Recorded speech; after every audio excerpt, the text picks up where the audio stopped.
Ти знаеш ли това е тая тук в нашия ход, бе? Много яка ти казвам. Тя ни гърди така, бе, такива баджаци, абе, цели ночи от списания изляза, бе, брат. Чакай, бе, ти ми говориш за новата мацка, която миналата седмица се намеси. Точно в апартамента над вас живее и е сама. Сама.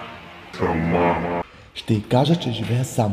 Изгорява ми ютилка и не мога да си изгладя ризата за утре. Ще взема нейната назаем и по-късно ще я върна.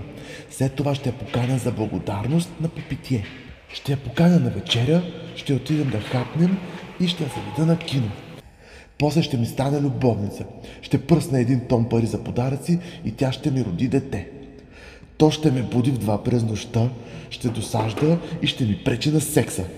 Ще да ме пита къде са ми парите, да ми се кара, когато се прибирам късно и да се сърди заради жена ми.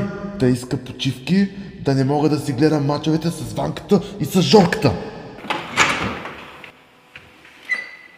Хей, здравей! С какво ти помогна? Ама я си гледа работа, ма. Въобще ти искам ютията.